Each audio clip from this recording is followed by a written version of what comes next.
Right now at 4 o'clock, travel disruptions continue at airports across the country, and now some local TSA workers from DFW are being called upon. A former high school football coach and athletic director is banned from teaching in public schools in the state of Texas. Why the TEA permanently revoked his teaching certificate. Also this hour, new reaction as the search for a missing flight attendant from North Texas kicks into full gear. Thanks for being with us here at 4 o'clock on this Thursday afternoon. Jason Wheeler here alongside senior meteorologist Jesse Hawila. It is a hot one out there today for spring, but we're going to have that kind of whiplash effect as we head into tomorrow. Yeah, you know, I just got back from time off. Yeah. And the Thanks thing for rubbing that in. Yeah, but it was great, by the way. The thing I was thinking about the last few days is how warm it's been. So, of course, as a weather nerd with time off, I dig into some data. It's been very warm. We've had more. You were digging into data while you were off. Yeah, of course. Okay. I get interested. I thought, it has felt like late spring since February. Yeah. We've had more 80-degree days to start the year than we've ever had before, and today was another one of those. You know there are other hobbies, though, right? I've heard. Okay. Not interested. Just checking. 85 degrees. Winds are out of the south right now. It's 17. But like Jason said, a cold front is on the way. If you're excited and you think, oh, finally, it's going to feel like early spring and we're going to get a nice big cool down. We do get a cool down. It's just not crazy cool. 86 the temperature now in Fort Worth. Satellite radar, we have clear skies. I want to show you when the cold front gets here. This is 7 o'clock in the morning tomorrow. Pretty obvious where it is. You're looking at wind gusts. All right, most of North Texas early tomorrow morning. It's a manageable wind speed in the kind of the 5 to 15 mile an hour range. But here comes the cold front at 7 o'clock in the morning, pushing in pretty quickly. By noon, it's across the Dallas-Fort Worth area. So if you live in Denton or in Fort Worth, by noon, your winds are already picking up with this cold front. Then it moves through the Metroplex by lunch hour, and then by the afternoon, it's southeast of the Dallas-Fort Worth area, and it'll be a windy Friday. Temperatures will start going down throughout the day. I expect winds in the 35-ish mile per hour range for much of the afternoon and evening. We'll top off around 75, and then by the time we get into the late afternoon, temperatures begin to drop. And look at that. Saturday's high will be in the middle 60s with lows in the low 50s. So there you go. We do have some cooler air. It's on the way. And we'll talk more about this cold front and look ahead to some rain chances coming up. Ah, that looks nice. Jesse, thank you. Right now we are live over a rally that is expected to get underway in Fort Worth. We see one man out there already setting up some placards there. This is as more than 40 groups now are lining up along I-35 all the way from Canada to Mexico ahead of the No King's Day rallies that are planned across the country this weekend. You can see he is building, apparently, that phrase right there. The K is backwards right now. The large-scale demonstrations are intended to support democracy and show widespread rejection of President Trump and his policies. Again, that one's getting set up there. It's sort of a pre-rally to the ones that are expected in the days ahead. Protests are slated in several North Texas counties, including Dallas, Denton, Tarrant, and Collin counties. We've seen a couple of waves of these protests already during this second Trump administration. We've posted more about those gatherings that are planned. The info is all at WFAA.com. The Johnson County Sheriff has been indicted again, this time on a charge of aggravated perjury. Adam King was rearrested by Texas Rangers today. He's been accused of sexually harassing employees and abusing his office previously. He appeared in court in December for a pretrial hearing in that case. We are going to have the latest coming from the Johnson County Sheriff in just a little while at 5 o'clock.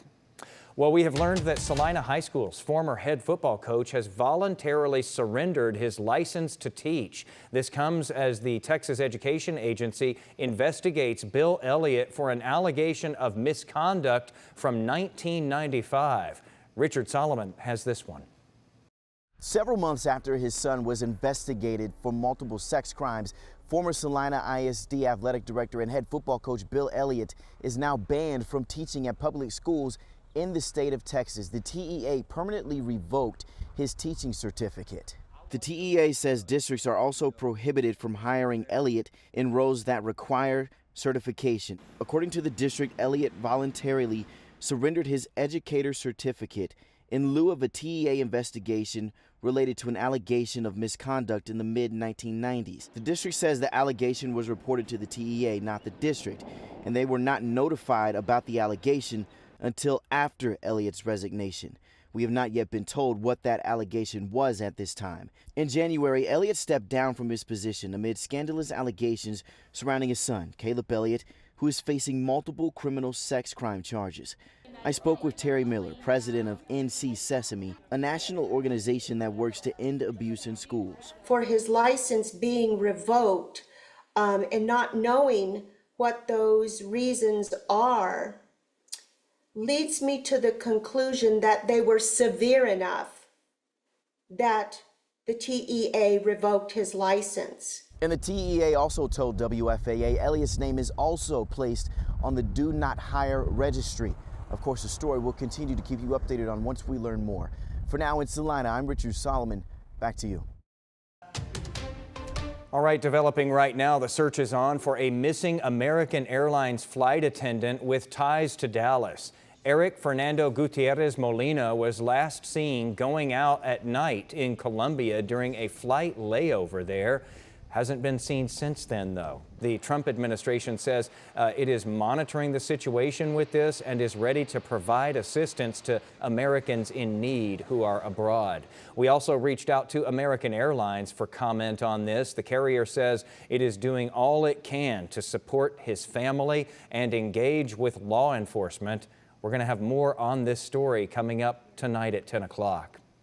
Well, as the evening rush starts to pick up, as always, we want to send things over to Stacia Wilson to give us our first check on what traffic is shaping up like on this Thursday afternoon. Hey, Stacia. Hey, Jason. All right, so let's take a look at our map. It does look like traffic is slowing down. Well, where's our map? Who knows, Just looking at me. Right? I'm not going to show you traffic. I don't look anything like traffic. Jason, I'm going to have to send it back to you till I find my map. Send it back to me. I kept it the whole time.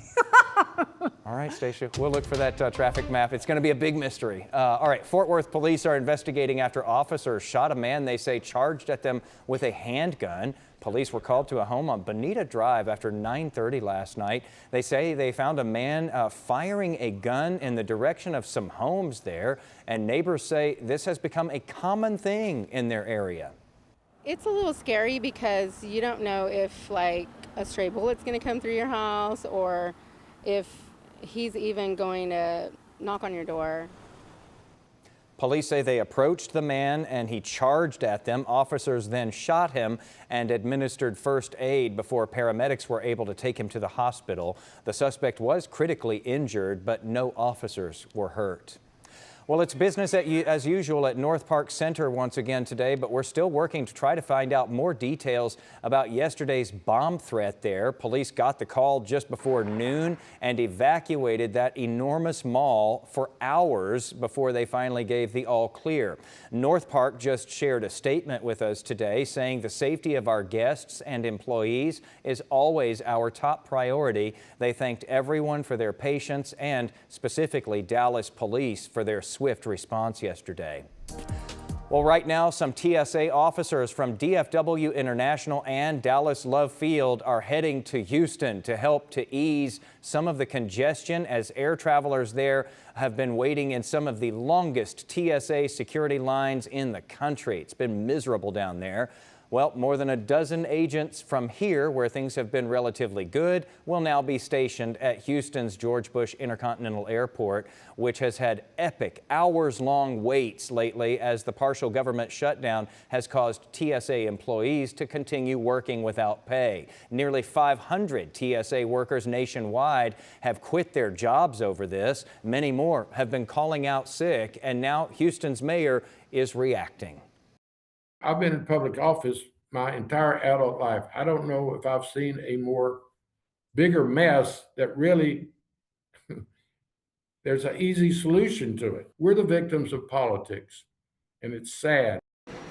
All right, those lines, meantime, have still been out the door at Bush Intercontinental today. They're trying to create a system there, but it is messy. The big airport there in Houston reported a 2-hour wait. That is down from 4 hours earlier in the week, but officials say this just can't continue this way. Time is running out, though, for Congress to reach a deal before its 2-week Passover and Easter break that kicks off tomorrow. Karen Kafa has the latest. After some midweek relief, Thursday brought another frustrating day at some of the nation's biggest airports. And passengers are bracing for another tough weekend. It's frustrating, sure, but it doesn't do any good to be angry at anybody or be hateful to anybody because these people are working without pay. Nearly 6 weeks since Department of Homeland Security funding lapsed, TSA workers are approaching another missed paycheck on Friday. Just now we're at 4 a.m. to 4:30 p.m. and still not getting paid for it. Fun stuff. Lawmakers still at odds are on the cusp of a 2-week recess scheduled to begin Friday. On Thursday, President Donald Trump again laid shutdown blame on Democrats. They're punishing the American people, including travelers at airports. Senate Democrats on Wednesday rejected a GOP proposal to withhold money for federal immigration enforcement, but without any policy changes. I think cooler heads need to prevail. Meanwhile, TSA said more than 3,000 officers nationwide didn't show up for work on Wednesday. Wait times at Houston's Bush Intercontinental Airport climbed around 4 hours early Thursday. At New York's LaGuardia, the wait time in one general security line was nearly 2 hours. And at Atlanta's Hartsfield-Jackson, ICE agents walked along snaking security lines and checked passenger IDs. TSA agents are among 61,000 DHS employees working without pay, including employees of the Coast Guard, Secret Service, and Federal Emergency Management Agency. In Washington, I'm Karen Kafa.